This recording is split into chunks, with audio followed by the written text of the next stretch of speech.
الحمدللہ رب العالمین والصلاة والسلام علی اشرف الانبیاء والمرسلین اما بعد اعوذ باللہ من الشیطان الرجیم بسم اللہ الرحمن الرحیم قال اللہ تبارک و تعالی ان اللہ لا یغیر ما بقوم حتی یغیروا ما بانفسهم صدق اللہ مولانا العظیم۔ خدا نے آج تک اس قوم کی حالت نہیں بدلی، خدا نے آج تک اس قوم کی حالت نہیں بدلی، نہ وہ جس کو خیال آپ اپنی حالت کے بدل لیں۔ تعریف اس خدا کی جس نے اس کارخانہ قدرت کو وجود بخشا، جو میرا آپ کا اور اس ساری کائنات کا خالق و مالک، رازق و مربی اور نگہبان ہے۔ سبحان اللہ وبحمدہ سبحان اللہ العظیم۔ اور لاکھوں کروڑوں درود و سلام اللہ کے آخری نبی حضرت محمد رسول اللہ صلی اللہ علیہ وسلم پر، تمام صحابہ کرام رضوان اللہ علیہم اجمعین، اور اللہ کے ان سارے نیک بندوں پر جن کی بے پناہ قربانیوں، ایثار اور لازوال جدوجہد کی بدولت اس کائنات میں حق کا بول بالا ہوا اور ہم سب کو زندگی گزارنے کا صحیح شعور اور سلیقہ نصیب ہوا۔ اللہم صلی علی سیدنا و مولانا محمد وعلی آل سیدنا و مولانا محمد مبارک وسلم۔ رب اشرح لی صدری ویسر لی امری واحلل عقدۃ من لسانی یفقہوا قولی۔ سبحانک لا علم لنا الا ما علمتنا انک انت العلیم الحکیم۔ نہایت قابل احترام جناب پرنسپل صاحب، صدر مجلس محترم پروفیسر اکرام صاحب، محترم بشیر بھٹی صاحب، معزز مہمانان گرامی، سامعین کرام، حاضرین مجلس، آپ نے اس سے پہلے گفتگو بھی سنی، پریزنٹیشن بھی دیکھی، اور کشمیر کا مقدمہ تقریباً کم و بیش سارے کا سارا آپ کے سامنے پیش ہوا۔ میرے دوستوں، میرے بھائیوں، 5 فروری یکجہتی کشمیر کے اظہار کے لیے ہم سب جانتے ہیں کہ پاکستان سمیت دنیا بھر کے اندر رہنے والے پاکستانی اور کشمیری مسلمان اپنے ان مظلوم بھائیوں کے ساتھ یکجہتی کے طور پر یہ دن مناتے ہیں، اور میں ہمارے پاس پیش کرتا ہوں آپ کو، پاکستان فورم کو، کہ جنہوں نے آج کے اس دن اپنے کشمیری بھائیوں کے ساتھ یکجہتی کے طور پر آپ سب کو یہاں اکٹھا کیا، بھولا ہوا سبق یاد دلانے کے لیے، خود یاد کرنے کے لیے۔ میرے دوستوں اور میرے بھائیوں، جیسا کہ محترم پروفیسر وحید اسلم صاحب بھی فرما رہے تھے کہ کیا ہر سال 5 فروری کو انسانی ہاتھوں کی زنجیریں بنا کر سیمینارز اور جلسے اور جلوس نکال کر اور ریلیاں نکال کر، کیا یہ قرض اتنا ہی ہے اور میرے اور آپ کے فرض اتنا ہی ہے کہ سال میں ہم ایک دن کشمیر کے لیے منائیں؟ میرے دوستوں اور محترم بزرگوں،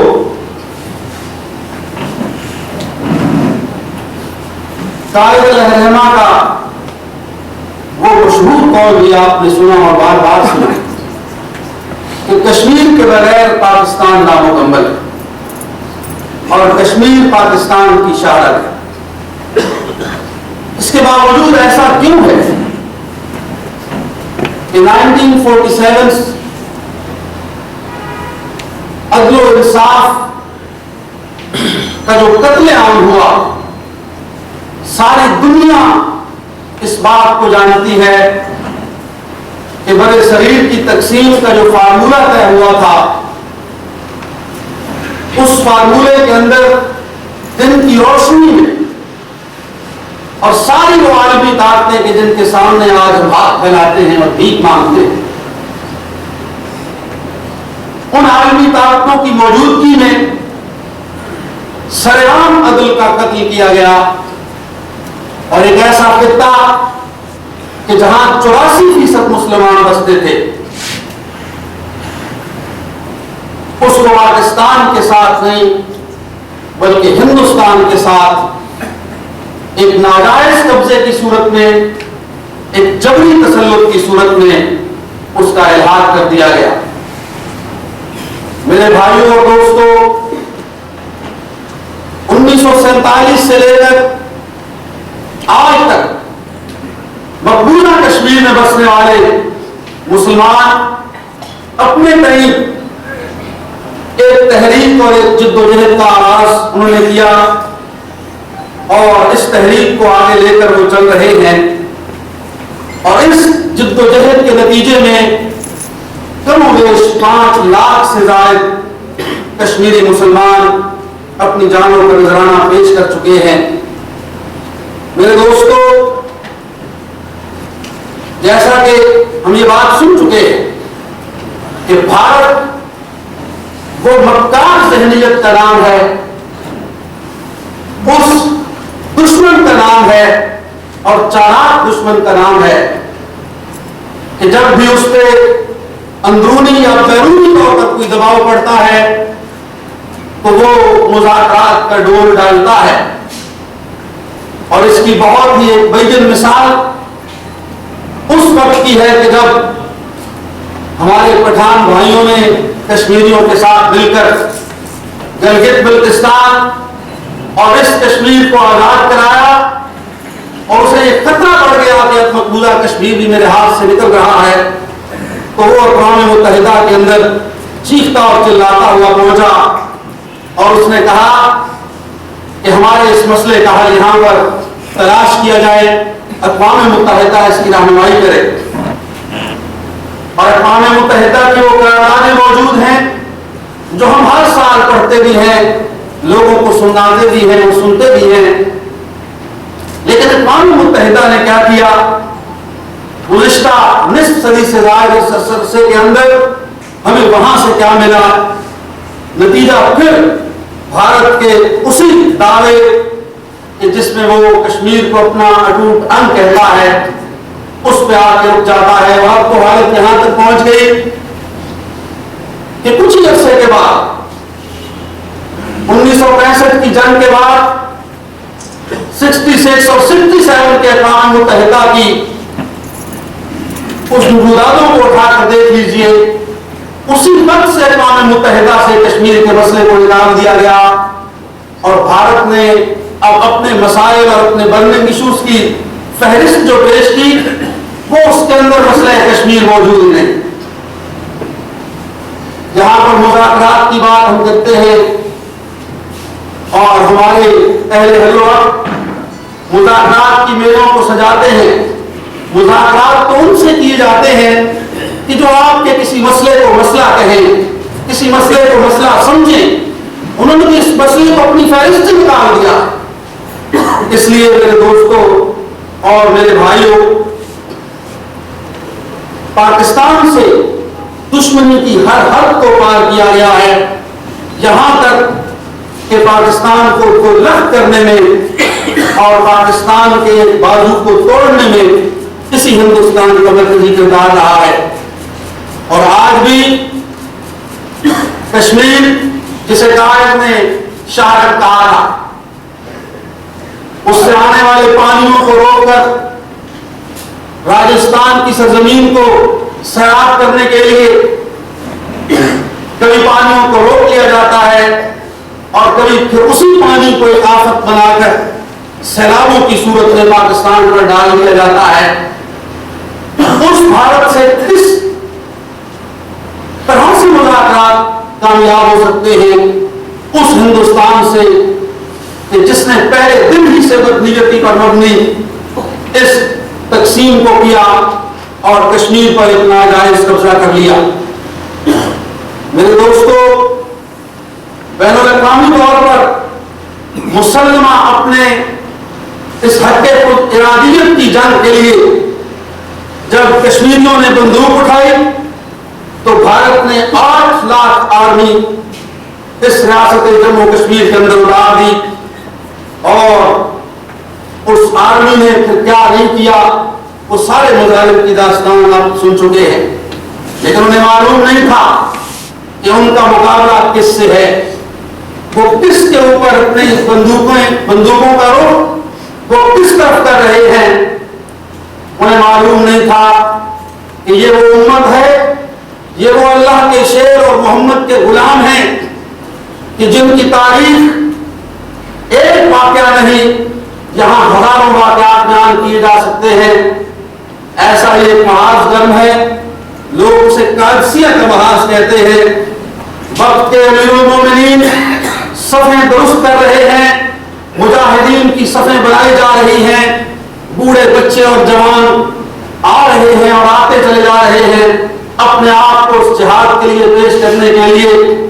میرے دوستوں اور میرے ساتھیوں، ہماری یہ آنکھیں، ہم چشمدید گواہ ہیں، آج بھی قرون اولا کی مثالیں کشمیر کے اندر موجود ہیں، اور کشمیریوں کے پشتیبان حکمران نہیں، وہ 19 کروڑ پاکستانی ہیں جو آج بھی کشمیریوں کے پشت پر کھڑے ہیں۔ میں جانتا ہوں ایسے لوگوں کو، ایسی ماں کو جانتا ہوں، اور ایک ماں ہی کی مثال کو آپ کے سامنے پیش کر رہا ہوں۔ امیر المومنین کیا دیکھتے ہیں کہ مجاہدین کی صفوں کے اندر ایک 80 سال کی بوڑھی عورت بھی کھڑی ہے۔ لوگ پوچھتے ہیں امیر المومنین جنگ کا محاذ ہے، آج تو جوان چاہیے، آج تو درہم و دینار چاہیے، یہ 80 سال کی بوڑھی عورت کیا جنگ کرے گی؟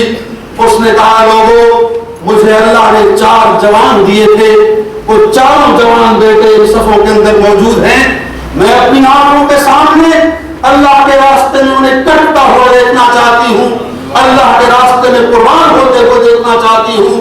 پھر سعد بن ابی وقاص کہتے ہیں کہ ایک بیٹا شہید ہوا، دوسرا شہید ہوا، تیسرا شہید ہوا، چوتھا شہید ہوا۔ میں اس بوڑھی اماں کو یہ کہنے کے لیے، اطلاع کرنے کے لیے آگے بڑھتا تھا، میرا دل میرا ساتھ نہیں دیتا تھا، میری زبان ڈگمگا جاتی تھی، میں آگے بڑھتا، ایک قدم آگے رکھتا، خیمے کی طرف جاتا تو چند قدم پیچھے کی طرف گر جاتا۔ میں نے دیکھا کہ اس خیمے کے اندر سے اس 80 سالہ بوڑھی نے مجھے آواز لگائی، کیوں ڈرتے ہو، کیوں تمہاری زبان ڈگمگاتی ہے، آؤ مجھے اطلاع دو، کیا پیغام لائے ہو میرے لیے؟ سعد بن ابی وقاص کہتے ہیں میں نے غم اور آنسوؤں کے اندر ڈوبی ہوئی آواز میں کہا کہ بوڑھی ماں، تیرے 4 بیٹے اللہ کے راستے میں قربان ہو چکے ہیں۔ وہ کہتے ہیں کہ میں حیران ہو گیا، اس بوڑھی نے سجدہ دیا اور سجدے کے اندر دعا مانگی، اللہم تقبل منی ھذا وارجو منک ان اکون منہم معہم فی الجنہ۔ اے اللہ، میں تیرا شکر ادا کرتی ہوں، تو نے میری اس التجا کو قبول کر لیا، اب میری آخری گزارش یہ ہے کہ مجھے ان 4 کے ساتھ جنت میں ملا دینا۔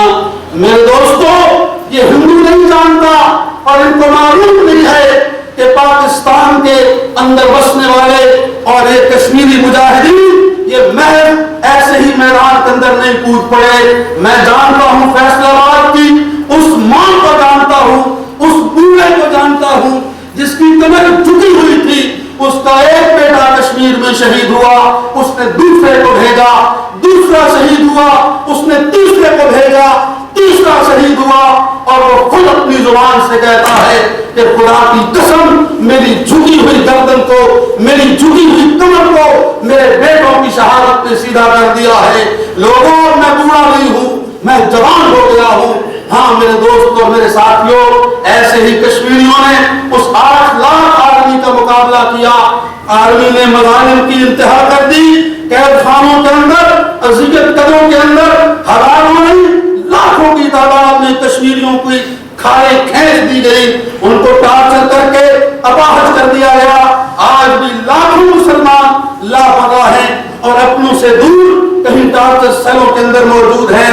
عزت مآب اور عفت مآب خواتین کی اجتماعی آبروریزی کی گئی، اجتماعی قبریں دریافت ہوئیں، اور ایک ایک قبر کے اندر نہ جانے کتنے کتنے 100 لوگوں کو زندہ دفن کر دیا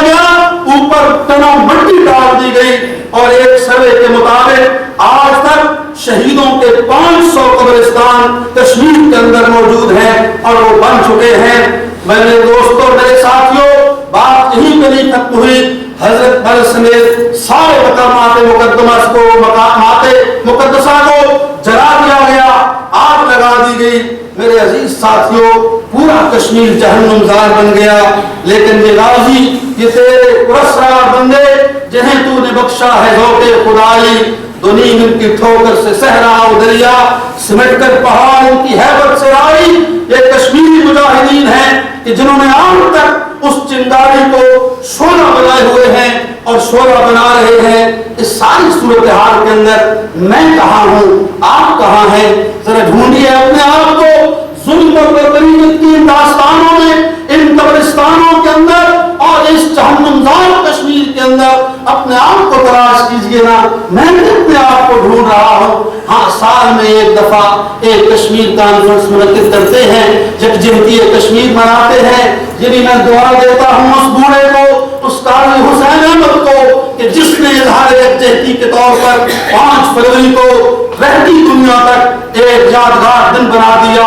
اللہ تعالیٰ ان کی قبر کو نور سے بھر دے۔ لیکن کیا اتنا کافی ہے؟ کیا اتنا ہی کافی ہے؟ مسلمان اس کو کہتے ہیں چوبے کانٹا جو کابل میں تو ہندوستان کا ہر پیرو جوان بیکار ہو جائے۔ میرے محسن انسانیت میں تو میرے اور آپ کی مثال ایک جسم کی ساتھی تھی کہ جسم کے ایک حصے میں کانٹا چبھتا ہے تو پورا جسم درد کے مارے لڑ چکتا ہے۔ آج جسم لہو لہو ہے، کوئی حصہ ایسا نہیں جہاں سے لہو نہ ٹپکتا ہو۔ میرے دوستوں، میرے ساتھیوں، پھر کیا وجہ ہے کہ میں اور آپ آرام کی نیند سوتے ہیں، میں اور آپ آرام سے اپنوں کے اندر اپنی زندگیاں گزارتے ہیں اور ہم بھیک مانگتے ہیں اقوام متحدہ سے، ہم بھیک مانگتے ہیں عالمی طاقتوں سے۔ کبھی نظریں برطانیہ کی طرف اٹھتی ہیں، کبھی امریکہ کی طرف اٹھتی ہیں۔ نہیں نہیں میرے دوستوں، میرے ساتھیوں، برطانیہ نے عدل دینا ہوتا، انصاف دینا ہوگا تو اس وقت یہ تقسیم، یہ جابرانہ تسلط ہندوستان کا ہمارے اوپر نہ ہوتا۔ ان سے کسی قسم کی کوئی توقع، لیکن ان کے پاس تو بعد میں جائے نا، پہلے تو اپنے حکمرانوں کو ٹٹولیں، اپنے آپ کو نکالیں۔ میں پھر کہتا ہوں کہ اپنے آپ کو تلاش کریں۔ ہمارے وزیر اعظم صاحب، نہیں مجھے ان سے کوئی شکوہ نہیں ہے، ان سے پہلے آنے والے نصف صدی کا قصہ ہے، 2-4 دنوں کی بات نہیں، کسی نے بھی کوئی کسر نہیں چھوڑی، لیکن انہوں نے تو حدیں تلاش کر دی۔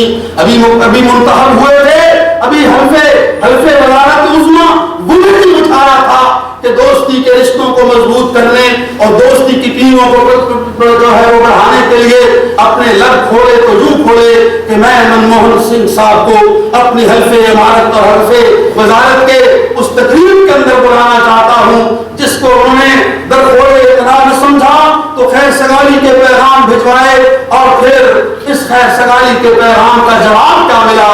کنٹرول لائن کے اوپر بھارت نے مسلح افواج کو گولیوں سے بھوننا شروع کر دیا۔ ہمارے وزیر اعظم صاحب کی آنکھ پھر بھی نہ کھلی، ہسپتال میں موجود سونیا گاندھی کو جو ہے وہ گلدستے بھیجنا شروع کر دیے اور ان کو پھولوں کے گلدستے بھیجے۔ حد تو یہ ہے کہ یہاں تک کہہ دیا ہمارا کلچر تمہارا کلچر ایک ہی تو ہے، اس میں کون سا فرق ہے؟ یہ تو خدا بھلا کرے حمید گل کا، جس نے کہا کہ جناب وزیر اعظم ذرا دھیان سے اپنے لب کھولیے، ہمارا کلچر اور ان کا کلچر کیسے ایک ہو سکتا ہے؟ جس گائے کو وہ پوچھتے ہیں ہم اس گائے کا گوشت کھاتے ہیں۔ آپ کو دھیان سے بولنا چاہیے، احتیاط کرنی چاہیے کہ اب اس قوم کے آپ وزیر اعظم بن چکے ہیں۔ میرے دوستوں، ان کا کیا قصور ہے؟ ان کے بارے میں تو اکبر آبادی نے بہت پہلے کہا تھا، ان کے پاس اپنا کیا ہے؟ ان کی مثال تو ایسی ہی ہے کہ انہی کی محفل سجا رہا ہوں، چراغ میرا ہے رات ان کی، انہی کے مطلب بھی کہہ رہا ہوں، زبان میری ہے بات ان کی۔ یہ تو کسی اور کے اشاروں پہ ناچتے ہیں، کسی اور کے اشاروں پر آتے ہیں۔ کتنی آسانی سے کشمیر کو بھلا دیا کہ فوراً 14 اگست 2013 کی بات کر رہا ہوں، جناب پرائم منسٹر کی تقریر کو اٹھا کے دیکھیے، پوری تقریر کے اندر کشمیر کا کوئی تذکرہ نہیں ملتا۔ جناب وزیر اعظم، آپ اتنی جلدی بھول گئے، کم از کم اپنی بہن کی اس بنیاد لاش کو ہی دیکھ لیا ہوگا جس کو ہندو درندوں نے اجتماعی آبرو ریزی کر کے ان کی بنیاد لاش کے اوپر پاکستان کا مطلب کیا؟ لا الہ الا اللہ لکھ کر دریائے جہلم کے ذریعے آپ کو تحفۃ بھیجی تھی، اسی کو یاد کر لیا ہوگا۔ نہیں میرے دوستو، یہ ظلمت شب کی رات جو ہے یہ بہت طویل ہے، اسی لیے میں کہتا ہوں کہ شکوہ ظلمت شب سے تو یہی بہتر ہے اپنے حصے کی کوئی شمع ہی جلاتے جائیں۔ ہمارا عزم کیا ہے، ہمیں کیا کرنا ہے؟ نوجوان نسل اور پاکستان میں بسنے والے 19-20 کروڑ مسلمان الحمدللہ وہ آج بھی اس بات کو جانتے ہیں کہ اگر ہمارے قائد کا یہ فرمان تھا کہ کشمیر پاکستان کی شہرت ہے اور کشمیر وہ جنت نظیر ہے جو کسی مشرک کی جاگیر نہیں ہو سکتی، کسی کافر کی جاگیر نہیں ہو سکتی، اس لیے بھارت کو نکلنا ہوگا۔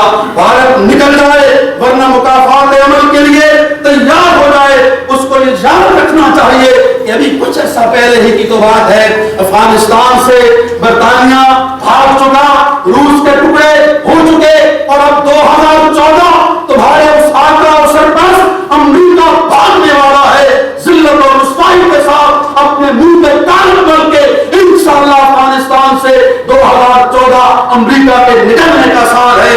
اس لیے اے ہندوستان، تمہیں یاد رکھنا چاہیے تم مسلمانوں کے 1000 سال تک غلام رہے، کیا اس غلامی کو تم بھول چکے ہو؟ میرے دوستوں، میرے ساتھیوں، آزادی میرے اور آپ کے دین کا حصہ ہے۔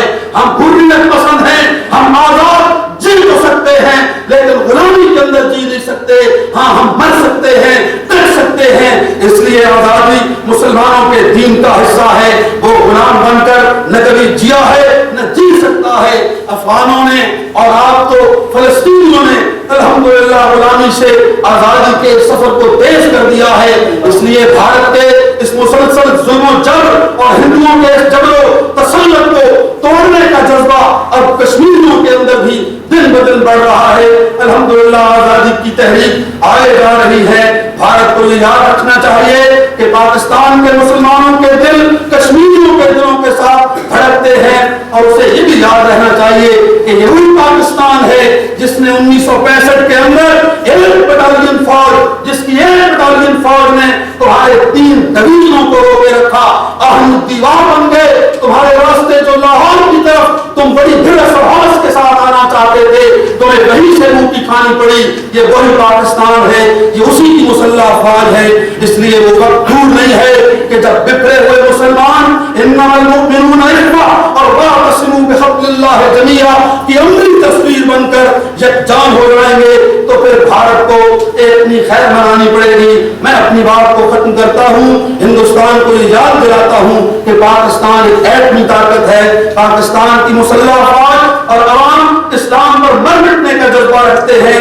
بھارت کشمیر سے اپنی فوجوں کو نکالے ورنہ مکافات عمل کے لیے تیار ہو جائے۔ اور میرا یہ دین ہے، میرا یہ عقیدہ ہے، قرآن کا اعلان ہے، جاء الحق وزهق الباطل ان الباطل كان زهوقا۔ اور آپ نے جو آیات سنی وہاں پر مدد کے لیے انہوں نے پکارا، تو آپ میں سے کون ہے جو یہ کہے کہ من انصاری اللہ؟ ہر کشمیری کی زبان پر ہے من انصاری اللہ، نحن انصار اللہ، نحن انصار اللہ۔ اے کشمیریوں، ہم تمہارے پشتیبان تھے، ہم تمہارے پشتیبان ہیں، اور اپنے زندگی کے آخری سانس تک انشاءاللہ تمہارے پیچھے کھڑے رہیں گے۔ ہمت نہ ہارنا، کشمیر ہمارا تھا، کشمیر ہمارا ہے اور کشمیر ہمارا ہوگا انشاءاللہ العزیز۔ میں اپنی بات کو ختم کرتا ہوں اس خیر کے ساتھ، اس امید کے ساتھ، اس حوصلے کے ساتھ کہ قافلہ جو عزم و یقین سے نکلے گا، جہاں سے چاہے گا رستہ وہیں سے نکلے گا، اور وطن کی مٹی نہ رگڑنے دو، مجھے یقین ہے کہ پانی یہیں سے نکلے گا۔ وآخر دعوانا ان الحمدللہ رب العالمین۔